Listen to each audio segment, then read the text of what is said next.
आप सभी को राधे राधे। हमारे चैनल जर्नी ऑफ स्टेनोग्राफर पे आपका स्वागत है। कल हमने प्रोनाउन के कॉन्सेप्ट पढ़े थे। सबसे पहले हमने पढ़ा था प्रोनाउन क्या होता है, प्रोनाउन के कितने टाइप होते हैं, जिसमें हमने 10 टाइप पढ़े थे। आप कल की क्लास देखिएगा, मैं एक बार सिर्फ और सिर्फ नाम रिवाइज कर देती हूँ। जिसमें है फर्स्ट नंबर पे है पर्सनल प्रोनाउन, फिर सेकंड है पजेसिव प्रोनाउन, फिर है डेमोन्स्ट्रेटिव प्रोनाउन, फिर distributive pronoun, reciprocal pronoun, reflexive pronoun, emphasise या emphatic pronoun, indefinite pronoun, relative pronoun और लास्ट है इंट्रोगेटिव प्रोनाउन। ये हमने 10 टाइप पढ़े थे और हमने पर्सनल प्रोनाउन के यूज़ पढ़ लिए थे कि कैसे कैसे पर्सनल प्रोनाउन होते हैं, क्या यूज़ होता है, कहाँ कौन उसमें क्या क्या आते हैं।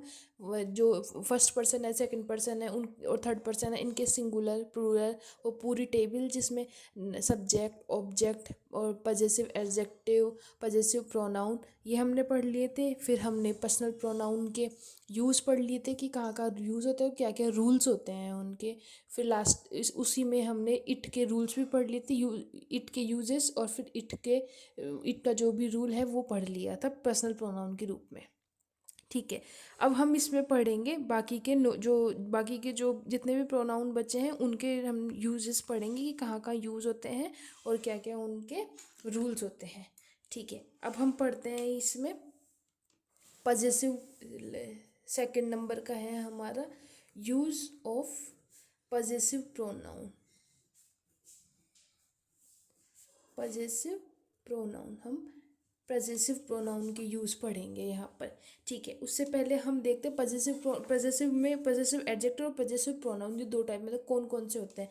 इसमें देखो, सबसे पहले होते हैं सब्जेक्ट, यहाँ होते हैं पजेसिव एडजेक्टिव, फिर होते हैं पजेसिव प्रोनाउन। ये होते हैं हमारे, जैसे पजेसिव एडजेक्टिव और पजेसिव प्रोनाउन ये क्या क्या होते हैं ये एक बार हम देखेंगे।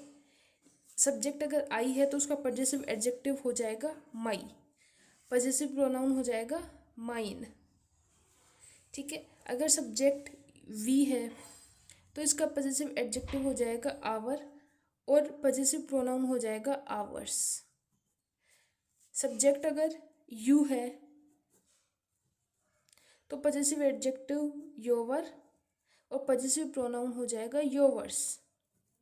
सब्जेक्ट अगर ही है तो पजेसिव एडजेक्टिव हो जाएगा हिज और पजेसिव प्रोनाउन हो जाएगा इज। वहीं सब्जेक्ट अगर शी है तो एडजेक्टिव हो जाएगा हर और इसका हर्स, पजेसिव प्रोनाउन हो जाएगा हर्स। इट है तो इट का पजेसिव एडजेक्टिव हो जाएगा इट्स और पजेसिव प्रोनाउन कुछ नहीं होता है। लास्ट है अपना दे। दे दे है तो दे का पजेसिव एडजेक्टिव क्या हो जाएगा डियर, THEIR डियर, और इसका पजेसिव प्रोनाउन क्या हो जाएगा डियर्स, THEIRS, ये हो जाएगा डियर्स। ठीक है, ये हमारे पजेसिव, ये हमारे सब्जेक्ट है, ये हमारे पजेसिव एडजेक्टिव और ये हमारे पजेसिव प्रोनाउन है। ठीक है, इनका देख लेंगे हम कि कैसे कैसे यूज है। अब हम इनके रूल से देखते हैं। रूल नंबर 1,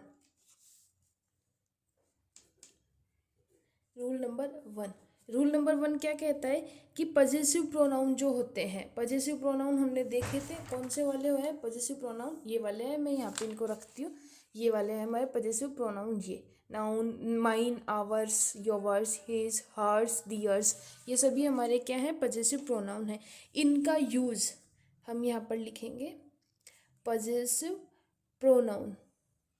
इनका यूज़ कभी भी नाउन से पहले नहीं होता, नाउन से पहले नहीं होता। इनका यूज़ है जो कभी भी नाउन से पहले नहीं होता है, हमेशा नाउन के बाद ही होता है। मतलब नाउन से पहले ये नहीं आता है, नाउन से फिर नाउन से पहले क्या आता है, नाउन से पहले आते हैं, नाउन से पहले क्या आते हैं possessive adjective, possessive adjective.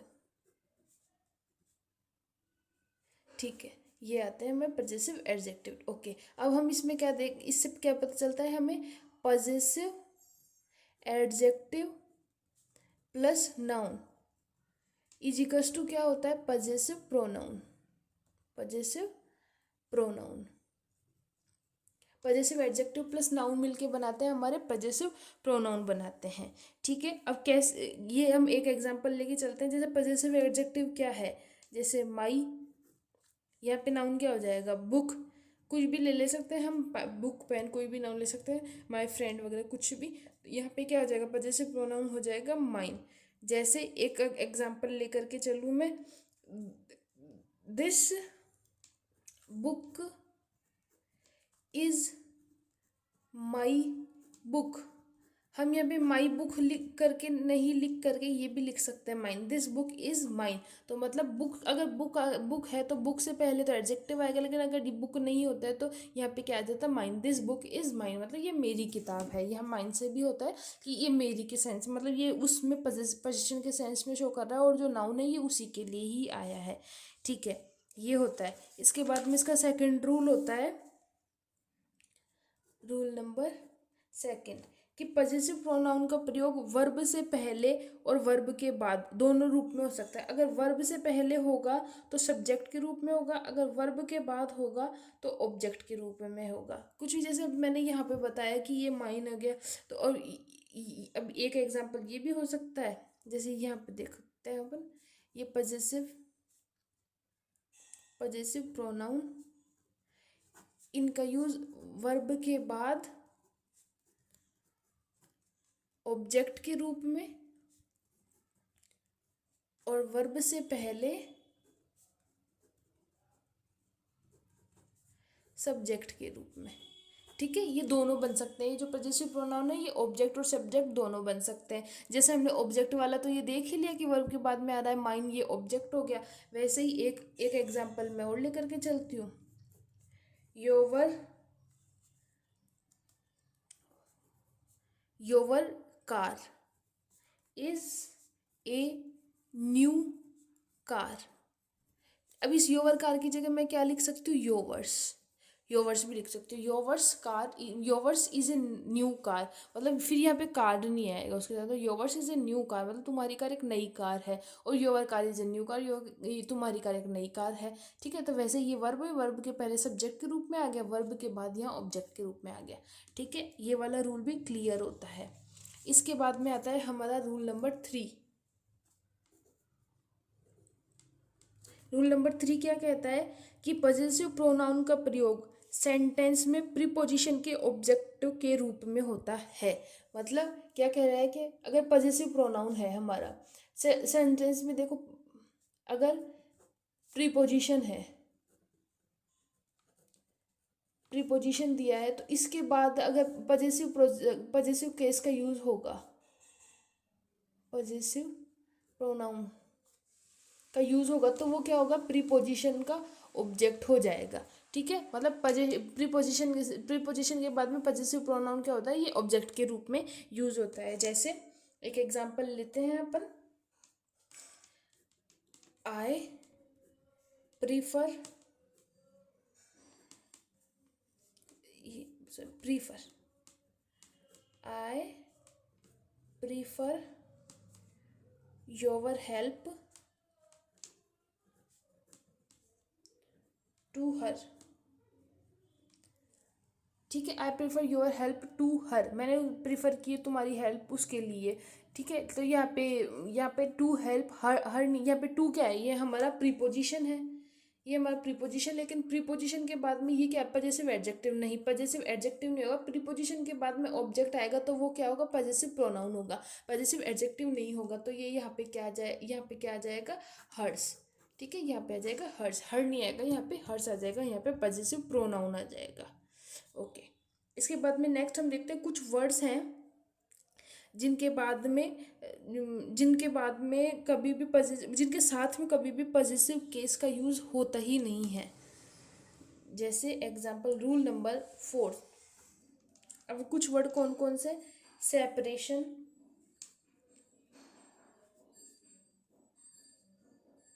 Leave, excuse, mention, report, pardon, site, favour, FAVOUR, favour, ये सब हैं। इनके साथ में क्या है, कभी भी पजेसिव प्रोनाउन का यूज़ नहीं होता है। इनके पजेसिव, कोई भी पजेसिव केस का ही यूज़ नहीं होता है इनके साथ। पजेसिव केस का यूज़ नहीं होता है। इनके साथ में कभी भी पजेसिव केस का यूज़ नहीं होगा, वो चाहे कोई भी पजेसिव केस हो। इसका एग्जाम्पल हम लेते हैं। I need your favour please, I need your favour please. ठीक है, अब यहाँ पे फेवर वर्ड आ गया, लेकिन फेवर के साथ में क्या पजेसिव एडजेक्टिव आ गया, तो ये इसके साथ में नहीं आएगा। यहाँ पे इसकी जगह ये रॉन्ग है, तो इसकी जगह क्या आ जाएगा, या तो आ जाएगा फेवर ऑफ यू, या फिर आ जाएगा फेवर फ्रॉम यू। बीच में कोई प्रीपोजिशन लग जाएगा, फिर उसके बाद में वो लिख देंगे, हम उसका सब्जेक्ट लिख देंगे, लेकिन इसके साथ में कभी भी पजेसिव केस का कोई भी यूज़ नहीं होगा। ओके, ये रूल नंबर 4 हो गया। इसके बाद में होता है हमारा रूल नंबर 5। रूल नंबर 5 ये होता है कि पजेसिव प्रोनाउन में कभी भी अपोस्ट्रोफी का यूज़ नहीं होता है। अगर अपोस्ट्रोफी हो तो पजेसिव प्रोनाउन नहीं होगा हमारा। कैसे, जैसे पजेसिव प्रोनाउन में अपोस्ट्रोफी एस या अपोस्ट्रोफी का यूज़ नहीं होता है। ठीक है, ये इसका यूज़ नहीं होता है।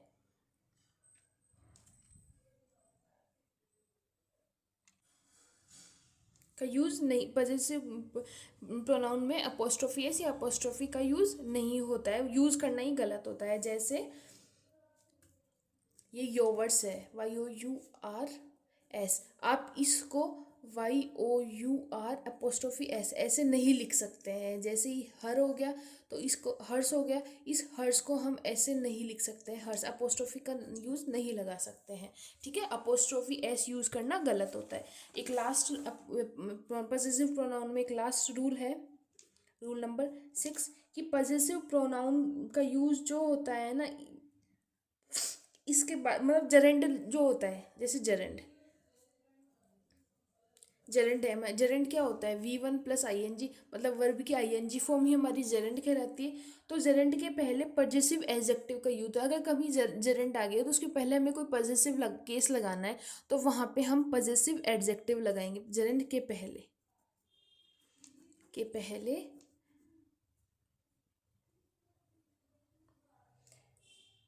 पजेसिव एडजेक्टिव का यूज होता है।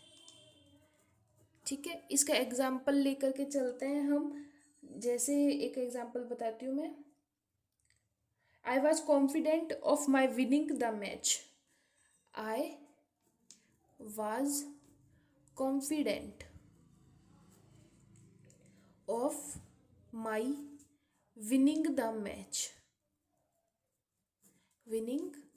The match. ठीक है, ये होता है, ये एग्जाम्पल। जैसे यहाँ पर विनिंग, ये ING विन की जेरेंट फॉर्म है, तो इससे पहले क्या आ जाएगा, माई। यहाँ पे हमने माइन नहीं किया क्योंकि यहाँ पे पजेसिव प्रोनाउन नहीं आएगा, पजेसिव एडजेक्टिव ही आएगा। ओके, इसके बाद में होता है यूज़ ऑफ इसके बाद में हम देखते हैं third, use of reflexive pronoun.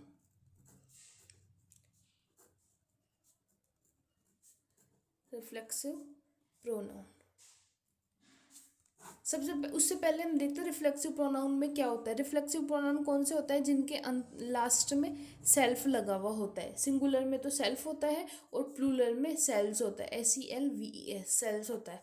ठीक है, अब हम एक बार हमें ये देखना, जैसे मान लो हम कहीं पर रिफ्लेक्सिव प्रोनाउन लगा रहे हैं, लेकिन हमें ये देखना है कि कहाँ सिंगुलर आएगा, कहाँ प्लूरल आएगा। तो उस बेसिस पे क्या होता है, अगर नाउन जो है हमारा, जो सेंटेंस में यूज नाउन है, वो अगर सिंगुलर है तो हमारा रिफ्लेक्सिव प्रोनाउन ये भी क्या हो जाएगा, ये भी सिंगुलर ही होगा। और अगर सेंटेंस में जो नाउन यूज़ हो रहा है वो अगर प्लूरल है तो रिफ्लेक्सिव प्रोनाउन भी हमारा क्या हो जाएगा, प्लूरल हो जाएगा। सिंगुलर में क्या आ जाएगा, सेल्फ आ जाएगा, और प्लूरल में क्या आ जाएगा, सेल्फ्स आ जाएगा। ठीक है, अब इसके रूल देखते हैं हम। रूल नंबर 1, रूल नंबर 1, कुछ वर्ड्स हैं जिनके साथ में हमेशा रिफ्लेक्सिव प्रोनाउन का प्रयोग होता ही होता है। अब वो वर्ड मैं आपको बताती हूँ, मैंने जिस तरीके से याद किया है ना वैसे ABCD से याद किया है मैंने। जैसे acquit, avail, acquit avail avenge, acquit avail avenge, absent, adjust, adapt, apply. Avenge और अडेप्ट, अडेप्ट, एडजस्ट,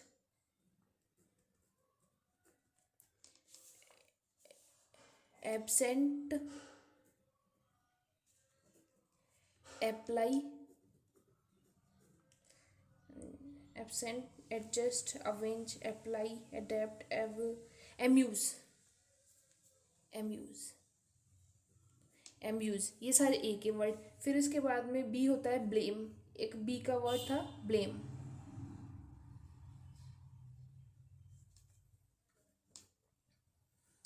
ब्लेम, फिर इसके बाद में exert, exert, resign, reconcile, resign, reconcile, resign, reconcile, और प्राइड, इंजॉय,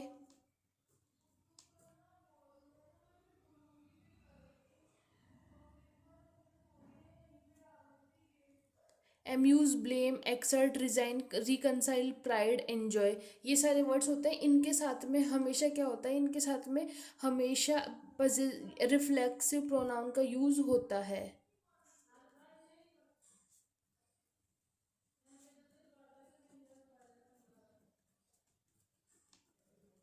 रिफ्लेक्सिव प्रोनाउन का यूज होता है, इनके साथ में रिफ्लेक्सिव प्रोनाउन का यूज होता है। ठीक है, इन ये सारे वर्ड्स हैं, इनके साथ में तो होता ही है। इसके बाद में जो वर्ड्स हैं जिनके साथ में नहीं होता है वो है keep, stop, turn, qualify, bath, move, rest, hide, इन सब के साथ में क्या होता है, रिफ्लेक्सिव प्रोनाउन यूज नहीं होता है।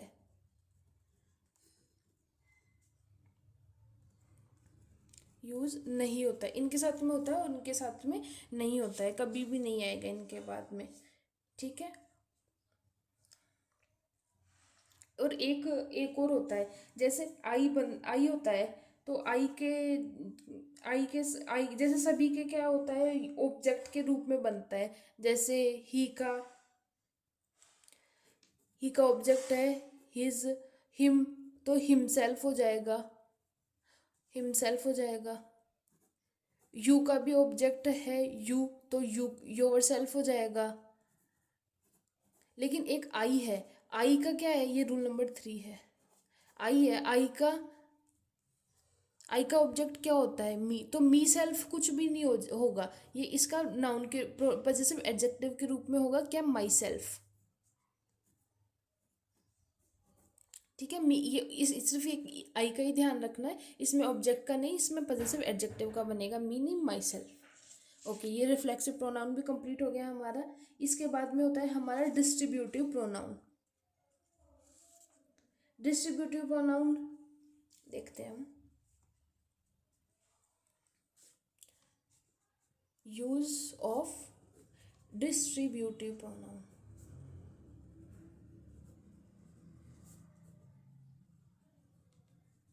ये यूज ऑफ डिस्ट्रीब्यूटिव प्रोनाउन है हमारा। इसमें क्या होता है हमारा रूल नंबर 1, इसमें क्या है, ये जो आइदर है EITHER,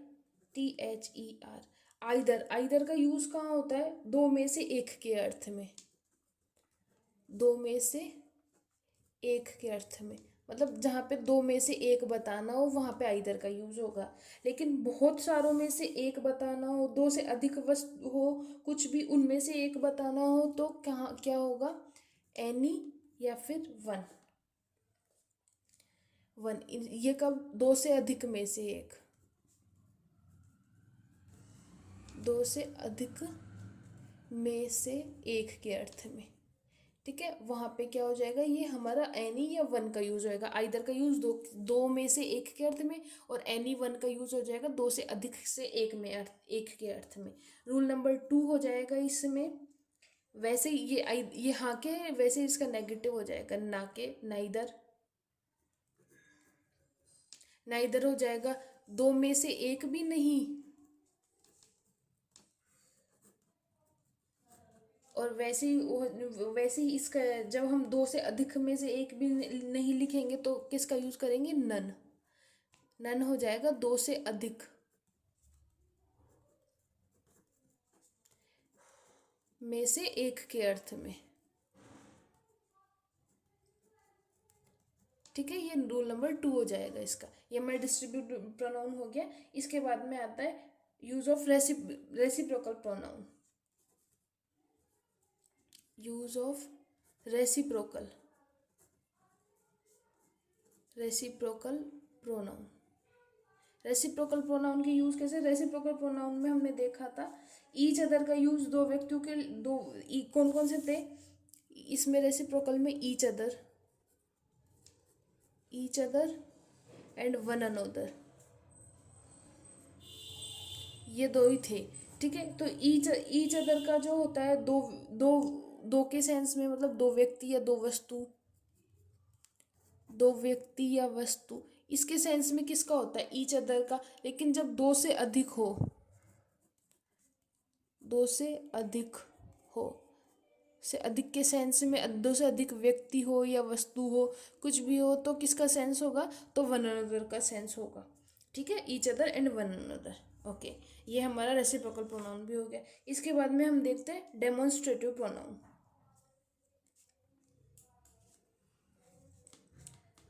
use of demonstrative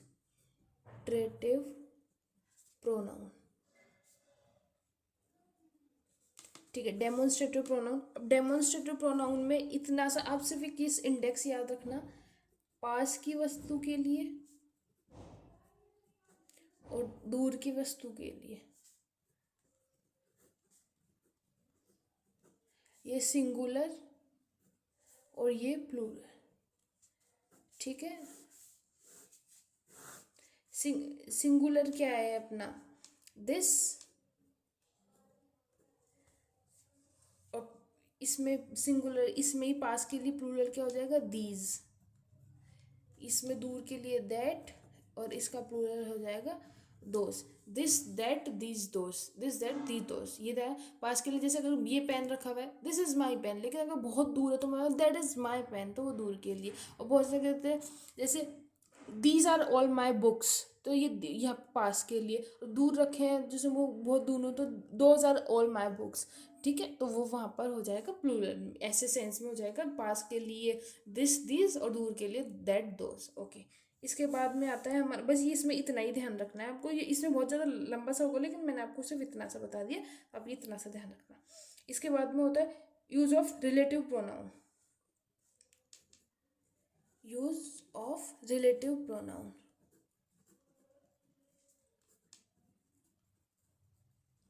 relative pronoun का यूज हमने देखना है। रिलेटिव प्रोनाउन में कौन कौन से वर्ड आते हैं?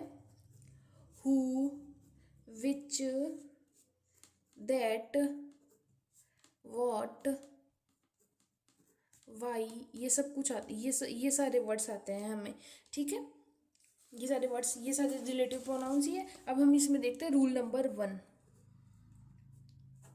इसमें हुम भी होता है एक, ठीक है। रूल नंबर 1 होता है कि अगर इनका सब्जेक्ट के रूप में हो तो सब्जेक्ट के रूप में किस किस का यूज होता है? हु, विच और दैट। इनका किसके रूप में होता है, इनका ही सब्जेक्ट, अगर सब्जेक्ट के रूप में लिखना हो तो इनका ही यूज़ होगा। इनमें से और किसका, हु का ऑब्जेक्ट, हु का सब्जेक्ट हु ही होता है, विच इज दैट, ये तीनों सब्जेक्ट होते हैं। लेकिन अगर ऑब्जेक्ट के रूप में हो तो रूल नंबर 2, ऑब्जेक्ट हो तो हुम, हु का ऑब्जेक्ट बन जाएगा हुम, और विच और दैट ये ऐसे ही रहेंगे, विच एंड दैट ये इनका क्या यूज हो जाएगी, ये ऑब्जेक्ट के रूप में हो जाएंगे। ठीक है। इसके बाद में रूल नंबर 3, अगर सुपरलेटिव डिग्री है, सुपरलेटिव डिग्री समझते हैं आप, सुपरलेटिव डिग्री, तो उसके बाद में क्या होगा, हमेशा दैट का यूज, दैट का यूज के बाद, सुपरलेटिव के बाद में हमें, जैसे सुपरलेटिव डिग्री कौन सी होती है, जैसे मोस्ट, बेस्ट, ये जो एस टी, जिसमें ई एस टी लगा होता है, ये एस टी लगा होता है, ये हमारी सुपरलेटिव डिग्री, तो इनके बाद में हमेशा दैट का यूज हो जाएगा। ठीक है। रूल नंबर 4,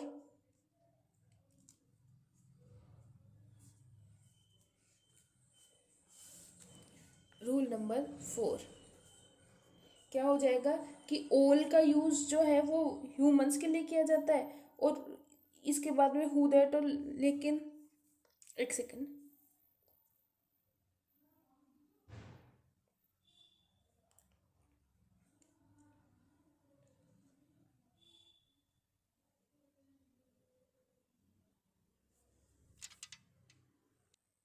हाँ, रूल नंबर 4 हम क्या पढ़ रहे थे कि अगर ऑल, ऑल जो है अगर व्यक्तियों के लिए आ रहा है तो इसके बाद में हु और दैट, इन दोनों का यूज़ कर सकते हैं, मतलब हु और दैट ह्यूमंस के लिए, व्यक्तियों के लिए आ सकता है। वहीं अगर ऑल जो है व्यक्ति के लिए नहीं है, वस्तु या जानवर के लिए है, तो इसके बाद हम सिर्फ दैट का यूज़ करेंगे, हम उस वक्त हु का नहीं करेंगे, मतलब दैट वस्तु या जानवर के लिए यूज़ कर सकते हैं। इसके बाद रूल नंबर 5 है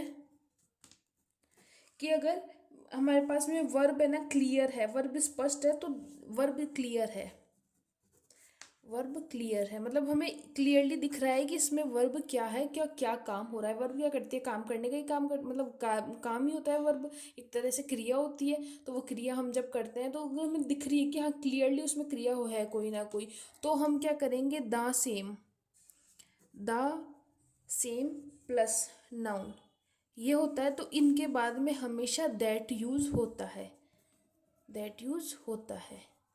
ठीक है। अगर वर्ब क्लियर है तो ये, अगर क्लियर नहीं है तो नहीं होगा। ठीक है। अब एक इसमें एग्जाम्पल मैं आपको देती हूँ, this is the same man that deceived me, that deceived me, मतलब यहाँ पे डिसीव्ड वाला धोखा देना, यहाँ पे एकदम क्लियर है कि ये वैसा ही आदमी है जिसने मुझे धोखा दिया, बिल्कुल सेम वैसा ही दैट आएगा, सॉरी यहाँ पे दा लिख दिया मैंने, दैट आएगा, दैट डिसीव्ड मी। तो यहाँ पे डिसीव्ड हमें क्लियर दिख रही है कि बिल्कुल एकदम क्लियर है, तो इससे पहले यहाँ पे दा सेम आ गया, दा सेम प्लस मैन नाउन हो गया, तो इसके बाद में हमने दा का यूज़ कर दिया। ठीक है, ये एग्जाम्पल हो गया। इसके बाद में एक लास्ट रूल है इसका, रूल नंबर 6 कि everything nothing, everything nothing all the only any none no nobody, मतलब ये बड़ी वाले, ये बड़ी वाले ये सारे, और वन वाले और थिंग वाले ये सारे हो जाएंगे। ठीक है। और बाकी हो जाएंगे little, few, much, the same, none no nobody anything, ये वन वन वाले और थिंक वाले, little, few, much, the same, the few, the little, the few plus the little, ठीक है। इन सब के बाद में क्या यूज़ होता है, इन सब के साथ में दैट का यूज़ होता है, इन सब के साथ में हमेशा दैट ही, इनके आगे हमेशा दैट का प्रयोग होता है, इनके बाद में हमेशा दैट का यूज़ होता है, ठीक है। एक लास्ट हमारा बचा है interrogative pronoun, use of interrogative pronoun.